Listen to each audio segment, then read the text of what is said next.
Hi, everyone. In this episode, I'd like to conclude our discussion on the nature of atoms. The example we were discussing last episode was water. I said last time that depending how much temperature a water molecule has, that is to say, how much it is vibrating, will determine whether it is ice, water, or steam. The example I want to look at today is a cup of water. Actually, let's take 2 cups of water. 1 cup of cold water and a cup of water that's just been boiled. Now, we all have an intuitive sense that the hot water will evaporate quicker than the cold water. Why is that though? I said in the last episode that you need to get water to boil for it to evaporate. How then can this cup that is no longer boiling keep evaporating? Well, it turns out not all the molecules in the water have the same temperature. Not all molecules vibrate equally. There is some average amount of jiggling, but there are also some molecules with more than the average, and some with less than the average. Since they are constantly bumping into each other, they're constantly passing those vibrations between one another, with each collision transferring some of their vibrational energy. This means that every now and then, one molecule might be bumped by multiple molecules in quick succession, and all of a sudden find itself with way more jiggling than before. A sort of hyperactive molecule. If it's near the surface of the water, it might even have enough jiggling to escape and leap to freedom into the air. This is more likely to happen in hot water than cold water, as there are more vibrations to go around. Hence, hot water evaporates quicker. Also, above the surface of the water, there are air molecules jiggling away as well.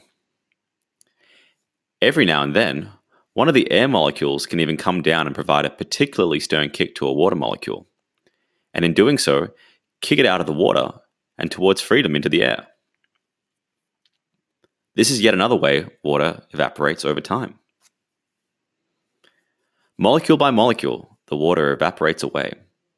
And since it's the hottest molecules, those hyperactive Mickeys, that are leaving, this means the water that's left behind must be that much cooler. Let us now put a cover onto the cup of hot water. Eventually, all the air will fill up with water molecules. The air has now become humid. Every now and then, a water molecule can even come down from the air and hit the surface of the water, and in doing so, lose enough vibration to get stuck back in the water. The water molecule has become trapped again. This is the very reason blowing on a hot cup of tea or soup works to cool it down. On one level, you're making sure that the air above the water is always able to absorb as many hyperactive water molecules as possible.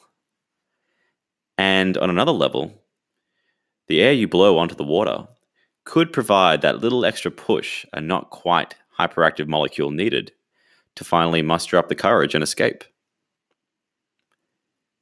In either case, you're leaving the water behind that much cooler. Let us take now our cup of water and put the lid on it and let it sit there for the next 10 years. At face value, it seems like a pretty boring thing. It's just going to sit there, nothing's going to change. But that couldn't be further from the truth.